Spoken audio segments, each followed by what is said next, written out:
Hey guys, what's happening? Willie Creeman here, just going through another draft recap with you guys on the Guillotine League that I drafted last Sunday. I was drafting out of the 14th spot out of 16 teams. It's my first year running a Guillotine League as a commissioner, so definitely a new and vibrant way to be able to play fantasy football. A little bit different than your typical redraft leagues that we have, as we're cutting teams and their players hit the waiver wire. So the way we're doing it this year is after week two, the lowest scoring total for a team, they'll be cut. Their players will hit the waiver wire. Everyone can go ahead and pick those up, and they have $100 fab budget to be able to start the season. So running the same PPR as the other leagues that I'm in, but just a little different in terms of being able to cut them. And I think this Guillotine League should really have a lot of fun in terms of seeing how people do, how the teams go, and everything like that. So we'll get into it right now real quick. Yahoo ended up giving me an F for a grade. So I could be the first team chopped this year. I don't think that's going to happen, but this is the way Yahoo feels about it. So I ended up getting my team name Amon Ra Queen, and partially because I took Amon Ra in the first round. So with the 14th pick, I ended up taking Amon Ra, the Sun God. I think there's just tons of upside with him. You know, he's a literal target vacuum, and there's nothing really not to like about him. Big upside this year, especially with Williams being out for the first 6 weeks. I know they're going to throw to Jameer Gibbs a little bit. Sam Laporta is going to get his catches, but this offense runs through Amon Ra, and I really think we're going to see that again. Just dating back not only last year, but even back into the previous season, I believe the last 6-7 weeks, he was an absolute vacuum in terms of targets. So this guy, I think he's primed for another great year, and I think we're looking at him at a high first-round pick next year in most redraft leagues. So by week 9, which is typical in Guillotine, you want to try to find bye weeks that are later in the season, because if you take an early bye week, it's really tough to be able to recover from that. You may end up losing that week and you get chopped when that happens.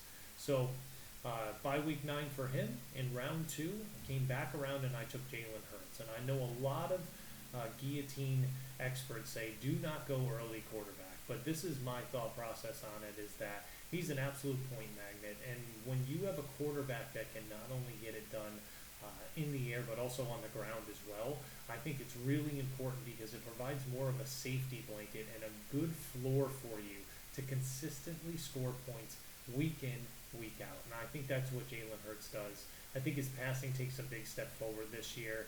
I think he's going to end up a top 3 QB again. And his bye week's week 10, which definitely helps. So that means I get 9 weeks of production out of him. And by the time that he would be ready for a bye week, there's going to be some cheddar quarterbacks on the waiver wire that I can go and snap. In round 3, I ended up selecting Keenan Allen. Now, I know what I just got done saying. Do not draft a guy with an early bye week. But with Keenan Allen, he is Mr. Guillotine. And it might possibly be the safest pick in all of Guillotine leagues because he's just a target vacuum as well. So I've got not only Amon Ra in the first round, but now Keenan Allen, who is definitely Herbert's favorite target. This guy just consistently gets looked at by Herbert. He's the first look every single time, and as long as he's not injured, he's going to end up with at least 10 targets a game. I think he's definitely going to have a great year, especially in that offense. Hopefully Mike Williams comes back healthy. They added Quentin Johnston. And, Austin Eckler out of the backfield, you got to respect him as well. And I think it takes a little bit of the focus off Keenan Allen. So I know week 5 isn't ideal for a bye week, but I think I'm going to make it through that point, and I think I'll be okay. Look, we could find out. I could be calling you back on week 6 and saying, hey, listen, this is the week I got chopped. But I really think that's a solid pick in the 3rd round, and he was too good a value to pass up there. In round 4, I went Alexander Madison, and I just think the upside for him is huge. He's in Minnesota now, playing with Jefferson.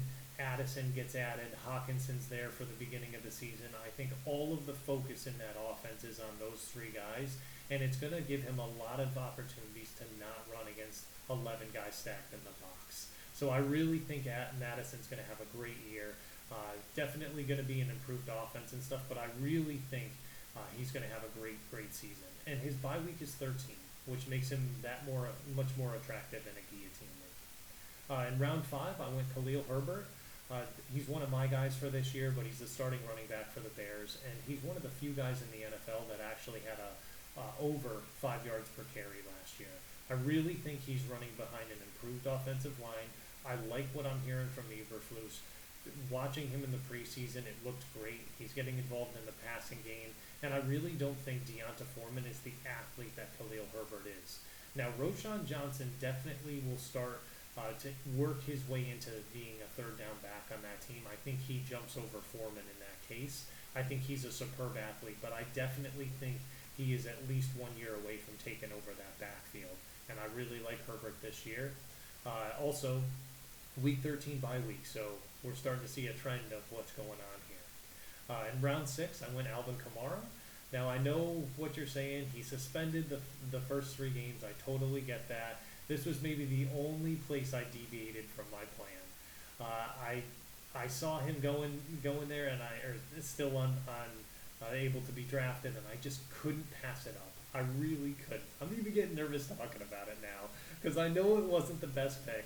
I know I probably shouldn't have done it, but I wanted to take a chance, and I feel like the upside with him is just too good to pass up with that. Once he comes back, I think his production is going to be really solid.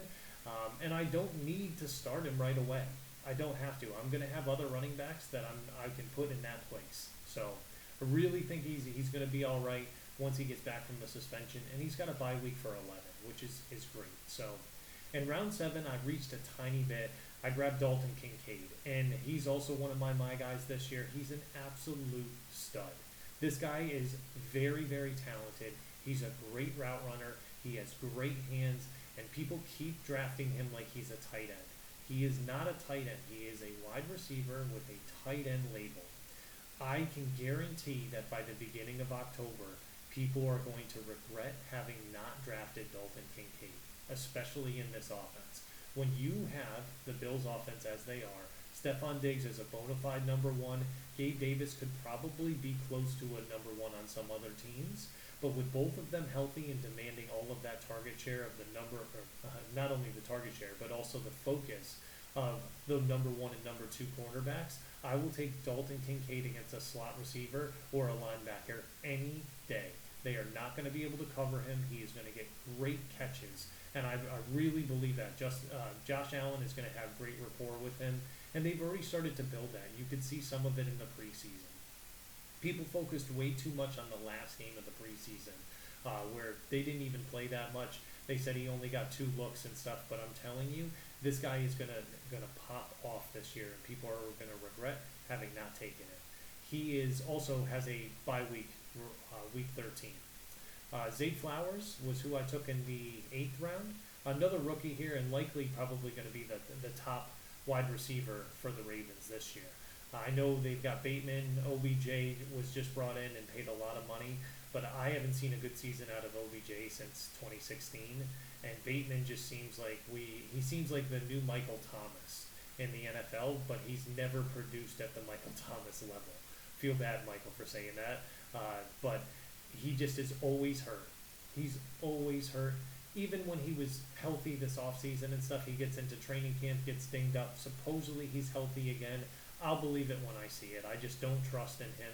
What I trust in is seeing a first round talent taken in Zay Flowers, where they are going to give him plenty of looks. He's got excellent hands. His footwork is impeccable. You had videos that were popping up all over the internet of this guy just breaking ankles on people.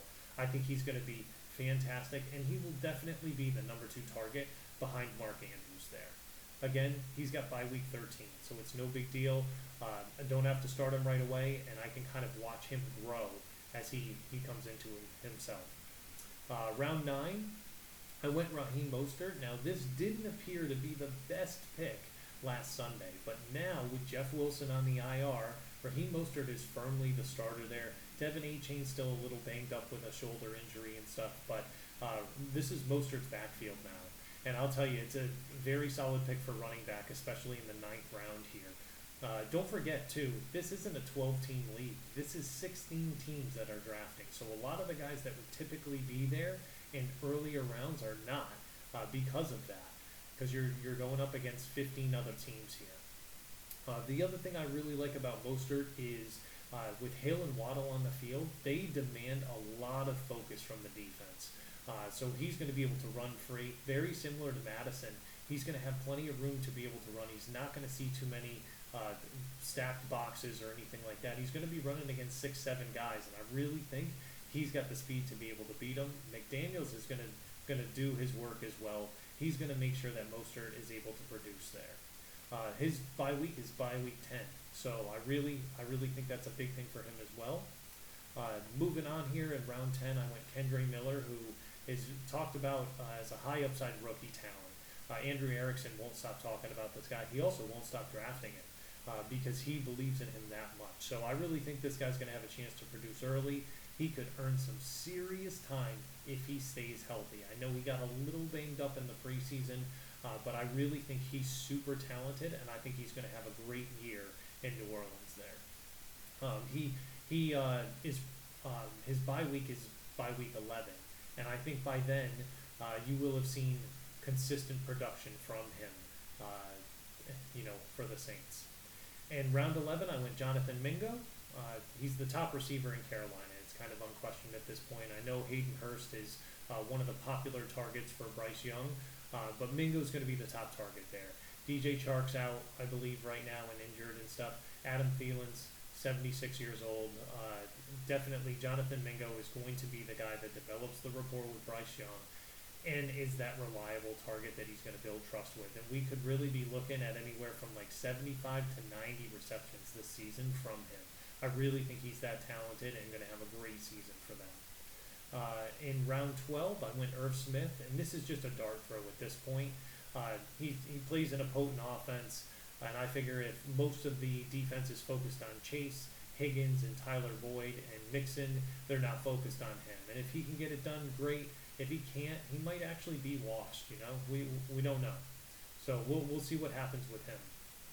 In round 13, that's where I went kicker. I went Jason Myers. I've got him in most of my redraft leagues. Just really great, reliable kicker. Very, very consistent. Seattle knows how to drive the ball through on the ground, through the air, and points coming off of every drive. That's kind of what we're looking for, right? Whether it's a field goal or an extra point, he's usually putting up points every drive. And in the last round, round 14, to culminate this, I ended up going with the Chargers defense. There's just a ton of talent on there. This league in particular, we don't penalize for points given up. You basically just get 0 at that point, and it's going off of the point accumulation is off of sacks, fumble recoveries, touchdowns, safeties, everything like that. Interceptions as well. And I just think the Chargers have a ton of talent with Bosa, Khalil Mack. You look at Asante Samuel Jr. and Derwin James. I love watching them, so I think it's going to be a great defense to have this year. Just wanted to thank you for going through with my Guillotine League here. Just wanted to remind you, go ahead and like the video. Click subscribe down there so that way you don't miss any content going forward. I plan on being able to give you guys some good content this season in terms of football. And, if you have questions or anything like that, if you think I totally screwed this draft up, make sure you comment below. If you like some of the picks I had, comment below. Let me know. Anything in the future you'd want me to discuss in terms of fantasy football, I'll make sure that I pop in and try to address that. Make sure to go ahead and follow me on Twitter or X. I'm at Willie Creeman FF. Here I'm Willie Creeman FF as well, and then on Twitch I'll be doing hours on Sunday before the games, and you can find me there as Willie Creeman. So wanted to thank you guys a lot. And like I said before, only a few days before the football season starts, and after it starts, you will have football every single weekend until the middle of February. So definitely looking forward to this, definitely excited. I hope you guys are having a great start to the week. Cheers.